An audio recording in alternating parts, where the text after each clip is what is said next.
At 16, Alex's world turned upside down. What began as a simple life with his hardworking mother in a cramped apartment, full of warmth despite financial struggles, was quickly dismantled when she married Robert. At first, Alex held hope. Robert was stable, successful, and brought a promise of a better future. But within months of moving into Robert's house, Alex became invisible. His mother, once attentive and nurturing, became consumed by her new family.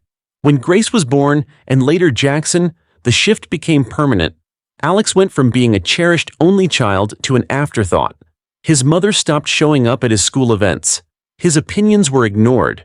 Robert made comments about raising someone else's kid, and Alex's mother never defended him. Still, Alex tried. He worked part-time to cover his own expenses, pitched in at home, and gave away half his paycheck, hoping to gain back even a sliver of the love and attention he used to have. By the time he turned 16, the situation had become unbearable. He'd overheard Robert suggesting they use Alex's college fund for a kitchen remodel, and to his horror, his mother agreed. When Alex confronted her, she coldly accused him of being ungrateful.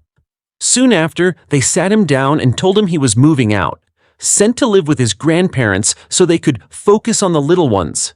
He was given 2 weeks to pack. There was no ceremony, no warmth, just the quiet, final act of rejection. Alex left that house not just with a few boxes, but with a shattered sense of belonging.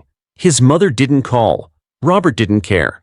But his grandparents welcomed him with open arms, and slowly, Alex began to rebuild. The trauma of being cast aside never fully left, but it became the foundation upon which he built a life of determination and independence. What they meant as a dismissal became his origin story. Living with his grandparents wasn't easy for Alex at first. The emotional aftermath of being abandoned by his mother left deep wounds that therapy would take years to uncover and begin to heal. Night after night, he would wake in cold sweats, haunted by the memory of his mother choosing her new children over him. But even amid the pain, something powerful began to grow: resilience. His grandparents, along with his Aunt Sophia, gave him something his mother no longer could: unconditional love. They didn't demand, guilt, or belittle. They simply showed up for him every single day. Determined to never rely on anyone again, Alex worked tirelessly through high school. He balanced academics with his job at the hardware store, using every dollar to save for a future he would have to build alone.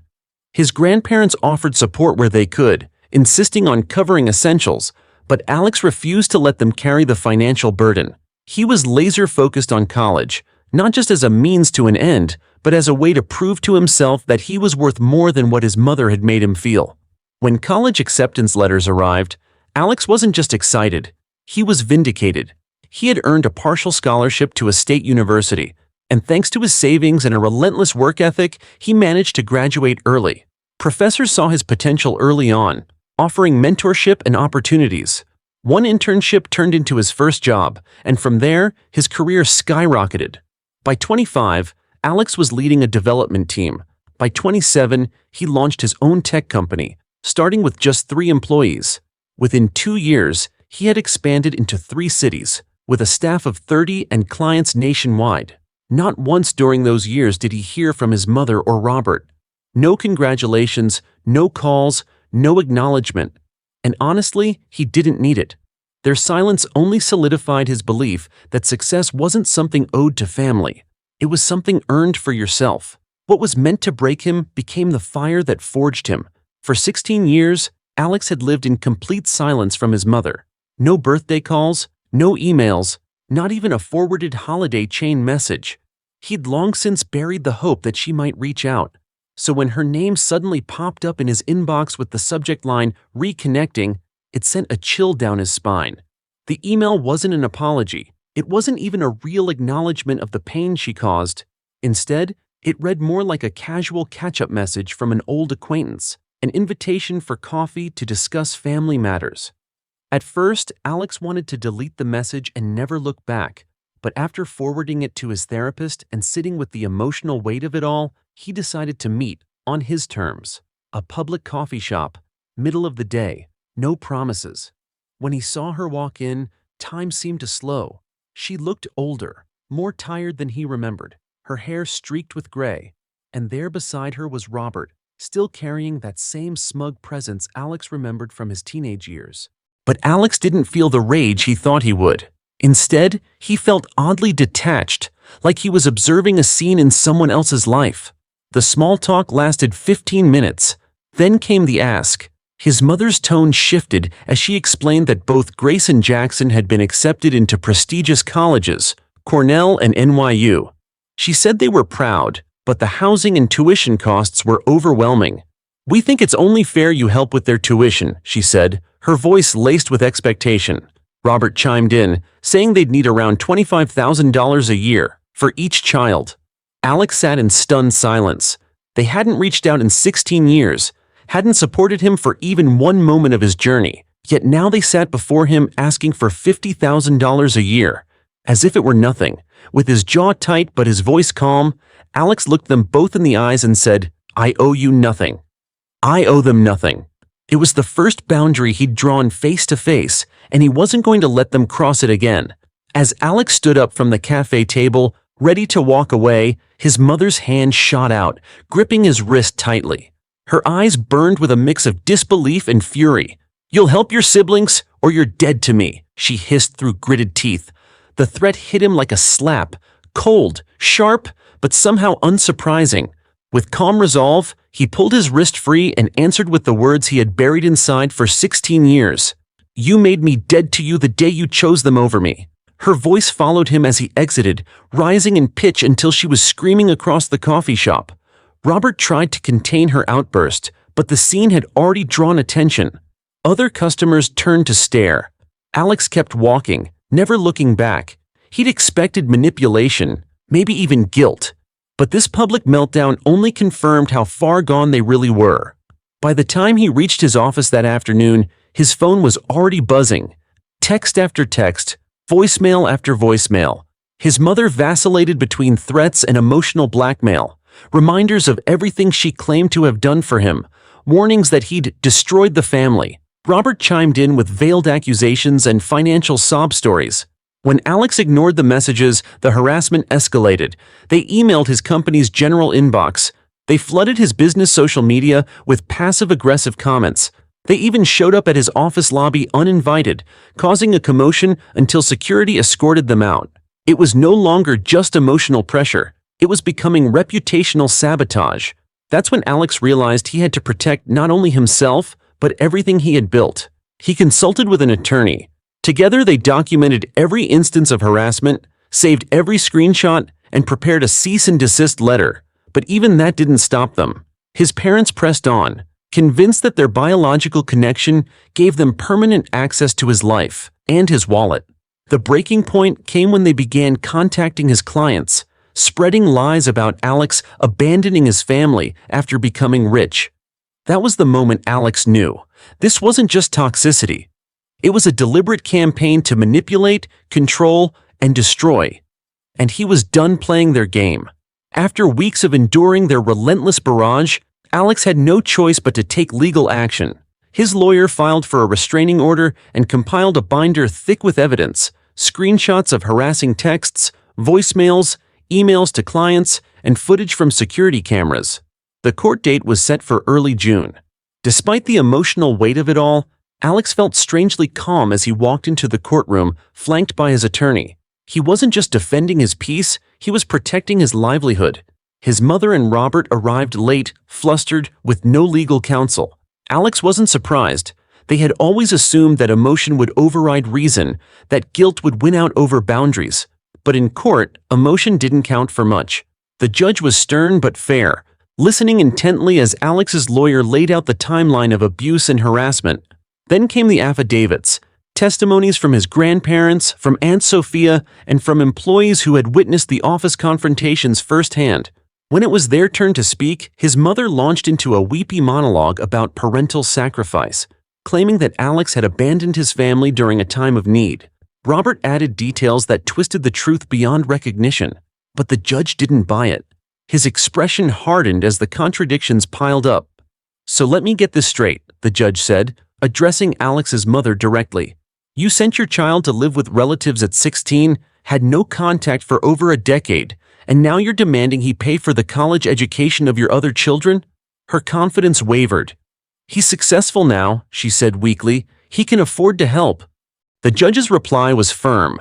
Success does not create obligation, especially not under these circumstances. With that, the restraining order was granted.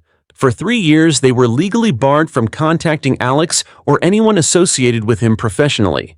As the gavel dropped, Alex felt a strange mix of sadness and liberation. It hadn't been easy, but it was necessary. For the first time, the law had affirmed what he'd always known. Just because someone shares your blood doesn't mean they have a right to your peace. 3 months had passed since the judge granted the restraining order, and Alex finally started to breathe freely again. Work was thriving, his team more productive than ever, and the emotional weight from his past had lightened, if only slightly. Then, out of the blue, an email arrived with the subject line, "Can we talk?" The sender? Grace Martin, his stepsister. Alex stared at the message, hesitant. Grace had been only a toddler when he left, a child too young to know the truth of what happened. The email was short and respectful. No mention of money, no manipulation, just a tentative request to meet, alone, without their parents. Against his instinct to shield himself, Alex felt something stir. Not obligation, but curiosity. Could there be one person from that broken part of his life worth knowing? After consulting his therapist and establishing firm boundaries, Alex agreed to meet Grace at a park. She arrived on time, looking nervous but determined.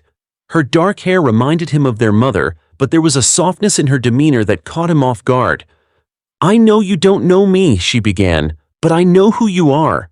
And I know what they did to you." Grace explained how she'd uncovered letters hidden in the attic, correspondence from Alex's grandparents and Aunt Sophia that told a very different story than the one their parents had fed her. She had confronted them, and the fallout had been immediate. Their parents doubled down on their lies, even calling her disloyal. That's when Grace made her decision. She moved out, got roommates, and took a job to help pay for community college. No more Cornell, no more illusions. "I don't want anything from you," she said simply. "I just want to know you." Alex listened quietly, his guard slowly lowering. For the first time in years, someone from that family wasn't asking for money, but offering truth. And maybe, just maybe, that was enough to start building something real. Not because of obligation, but because of choice. In the months that followed, Alex and Grace began to form a quiet rhythm. Monthly dinners, the occasional text, and long walks where words were sometimes unnecessary. Grace respected Alex's boundaries, never pushing for money or emotional confessions, just offering companionship grounded in honesty.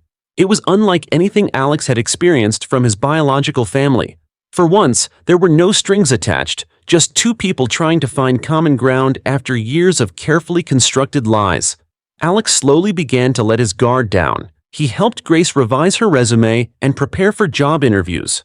When she mentioned she was applying to transfer to a state university, Alex didn't offer money, but he did offer to read over her application essay. She never asked for more. That restraint meant everything to him. Over Thanksgiving, Grace met their grandparents and Aunt Sophia.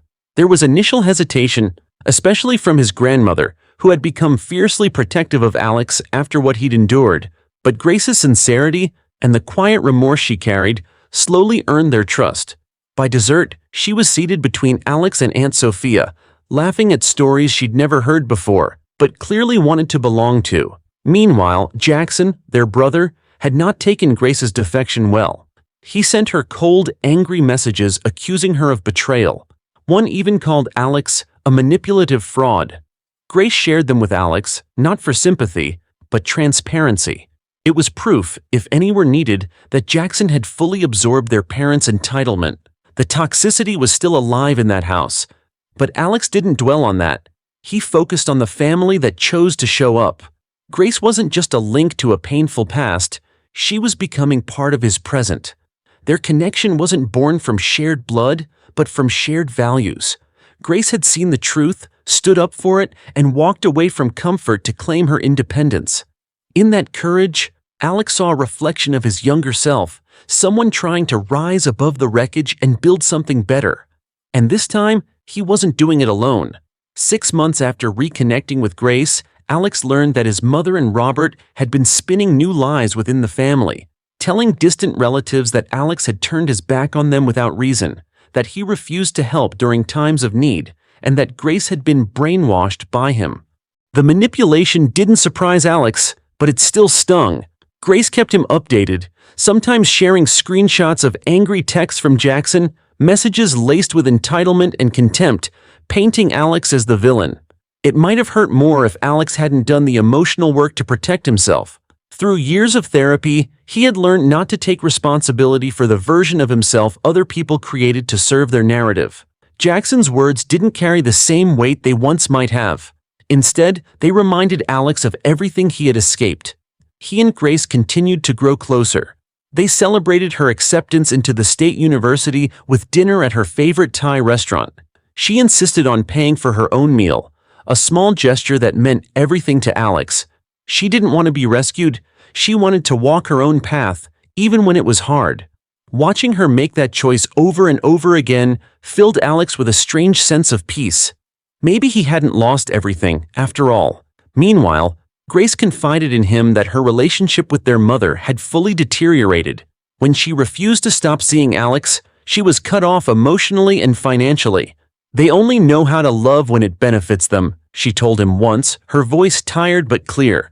"When you stop serving their needs, they act like you never existed." It was the exact same pain Alex had once carried, and now they shared the burden. Together, they were breaking the cycle. No longer defined by guilt or obligation, they were writing a new story, one built on respect, choice, and healing. For Alex, the most powerful realization wasn't just that he had escaped a toxic family system, but that he had helped someone else do the same. And this time, he finally felt like a brother, not because of blood, but because of trust. As the one-year mark of their reconnection approached, Grace had made remarkable progress. She transferred to a state university on a partial scholarship, took on a part-time job, and moved into an apartment she shared with 2 roommates. Her independence wasn't easy, but she embraced the struggle with quiet determination, something Alex deeply admired. They had settled into a steady rhythm, monthly dinners, occasional check-ins, and open, honest conversations that were never tainted by expectation. Their bond continued to deepen, not because they had to call each other family, but because they chose to. For the first time, Alex experienced what it felt like to have a sibling relationship built on mutual respect. There were no guilt trips, no power plays, no emotional landmines. Just 2 people doing the hard work of healing and building trust. Meanwhile, Alex's grandparents, who had once been wary of Grace's reappearance, slowly opened their hearts to her. They saw the same things Alex did: her sincerity, her remorse for the past, and her commitment to choosing a different path from their mother.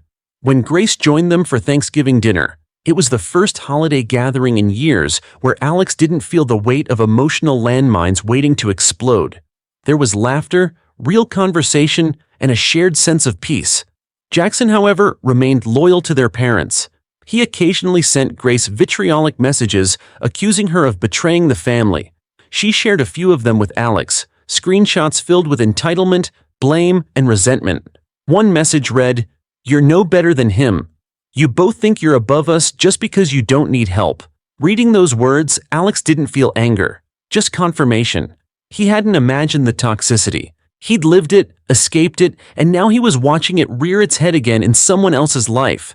But this time, he wasn't alone. He had Grace, and she had him. Together, they were proof that you could be born into dysfunction and still choose a different ending. You could lose everything and still rebuild something better. And sometimes, family isn't about where you came from, but who walks beside you when it matters most. Looking back, Alex knew the scars from his mother's abandonment would never fully disappear. There were still nights when echoes of her last words, "You're dead to me," crept into his thoughts. But those memories no longer carried the power to break him. Instead, they reminded him of how far he had come. In the years since that coffee shop confrontation, Alex had created a life filled with real love, chosen family, and healthy boundaries, none of which depended on guilt or blood ties. His company continued to thrive, not just as a reflection of his ambition, but as proof that resilience could be transformed into something powerful. He mentored young developers who reminded him of himself at 19, uncertain but driven. He spoke at community colleges, encouraging students from broken families to believe they could build something better. He had become the person he once needed. Grace remained a steady presence in his life. They still met regularly, not out of obligation, but genuine connection. She would text him questions about job interviews or share funny stories from school. He never had to guess her motives, and that alone was healing. Watching her grow, stumble, and persist reminded him that breaking the cycle wasn't just about walking away. It was about what you did next. On quieter days, Alex would take walks through his neighborhood, past the small park where he first met Grace again. He thought of the boy he once was, the one who slept on a futon in a cold room while his mother redecorated nurseries. That boy had every reason to give up, but he didn't. And for that, Alex was endlessly proud. He no longer searched for closure from those who had failed him. Instead, he found peace in choosing his own path, in knowing his worth wasn't tied to how much he gave, but how deeply he lived. He'd learned the hardest truths through pain and turned them into purpose. Sometimes, Alex thought, the greatest revenge isn't proving someone wrong. It's living well and needing nothing from them at all. Life lesson from Alex's story: choosing peace over obligation. Alex's journey is more than a tale of family betrayal. It's a profound reminder that not all family is defined by blood. Sometimes the people who are supposed to love us unconditionally are the very ones who harm us most deeply. And sometimes the most courageous thing we can do is walk away.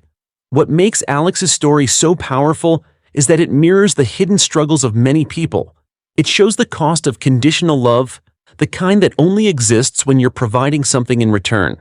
From being discarded at 16 to being contacted years later solely for money, Alex was never seen for who he truly was, only for what he could give. Yet instead of staying bitter or broken, he chose a different path. He chose healing. He chose to build a life on his own terms, with boundaries, with clarity, and most importantly, with self-respect. One of the most important lessons from his experience is this: setting boundaries is not cruel. It's necessary. No one should feel obligated to tolerate abuse, guilt, or manipulation, especially when it's disguised as family loyalty. You are not selfish for saying no. You are not a bad person for protecting your mental health. And you certainly don't owe anyone your success simply because you share a last name. Alex also reminds us that closure doesn't always come with reconciliation. Sometimes it comes from living your truth and being okay without an apology. He didn't let revenge define him. Instead, he let peace guide him. In a world where emotional manipulation often hides behind the word family, Alex's story encourages all of us to examine our own relationships and to ask the hard questions.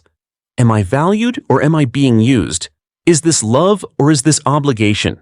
And most importantly, is this relationship helping me grow or holding me back? If you've ever struggled with family dynamics, felt unseen, or had to choose yourself over tradition, this story is for you. Let it be a reminder that healing is possible, that walking away can be brave, and that you deserve to be loved for who you are, not for what you provide. If this story touched you or reminded you of your own journey, don't forget to leave a comment below. Like this video if you believe in setting healthy boundaries. Share it with someone who needs this message today. And most importantly, subscribe to our channel for more powerful stories that speak to your soul, because healing starts with truth, and we're here to tell it.